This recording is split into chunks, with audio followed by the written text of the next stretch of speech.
Assalamualaikum warahmatullahi wabarakatuh. Selamat pagi, selamat siang, selamat sore, ataupun selamat malam teman-teman. Apa kabarnya kalian hari ini? Semoga teman-teman selalu dalam keadaan sehat walafiat. Semuanya perkenalkan nama saya Sandi Ihsan Amalullah, NPM 2021511027, berasal dari kelas A Pendidikan Matematika 2020. Pada kesempatan kali ini saya akan memaparkan atau membahas mengenai soal High Order Thinking Skill materi statistika, di mana soal yang akan saya bahas ini saya ambil dari eh, soal kegiatan ujian akhir semester. Oke, langsung saja ke soalnya.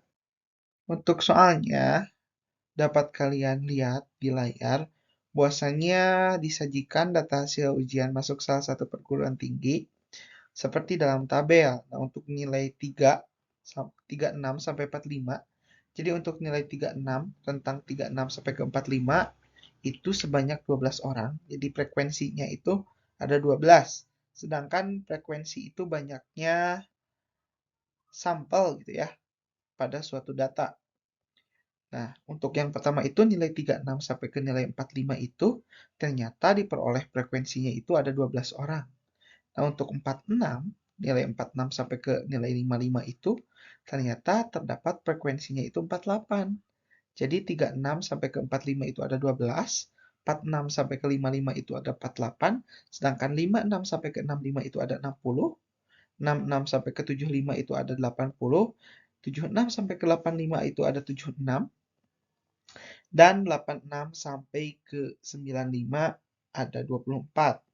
Jadi kalian harus benar-benar dulu menerjemahkan atau kalian harus benar-benar bisa membaca mengenai data yang disajikan gitu ya. Nah, untuk yang pertama, setelah kalian menganalisis atau membaca data yang disajikan, selanjutnya ada pertanyaan di bawahnya, di mana pertanyaannya itu ditanyakannya jumlah peserta ujian yang akan diterima sebagai mahasiswa adalah 60% dari jumlah peserta ujian. Jadi untuk peserta ujian yang akan diterima sebagai mahasiswa itu adalah 60% dari jumlah peserta ujiannya.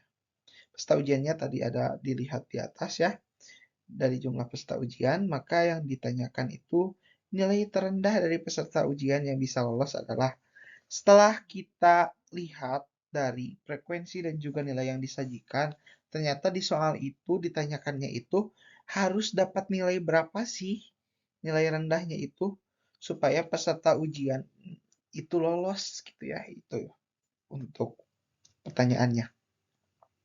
Oke, langsung saja dijawab, di mana yang pertama kita buat dulu tabel untuk menambahkan kolom frekuensi kumulatif. Jadi frekuensi kumulatifnya itu jumlah frekuensi sebelum kelas. Jadi jumlah frekuensi sebelum data selanjutnya.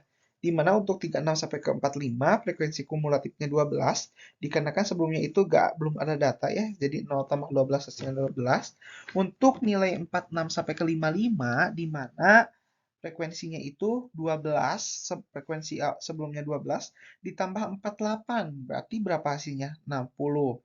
Sedangkan frekuensi sebelum yaitu 60 ditambah 60. Jadi frekuensi kumulatifnya 120. Selanjutnya untuk 80 sampai ke berarti 80 tambah 120 hasilnya 200. Nah, untuk yang 200 berarti 200 tinggal ditambahkan 76. 200 ditambah 76 yaitu 276, sedangkan 276 tinggal ditambah 24. Jadi 276 ditambah 24 hasilnya adalah 300. Nah, akan dicari dari persentil ke 40. Kenapa persentil 40? Kenapa sob? 1 per N dikali banyaknya data.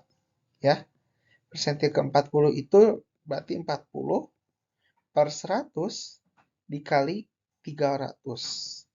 40 per 100 dikali 300. 40 berarti dicoret 1 ya. 4 dikali 300, 1200 dibagi 10, berarti 120. Yaitu di kelas interval 56 sampai ke 65. Lihat 120 terletak itu di antara interval 56 sampai ke 65.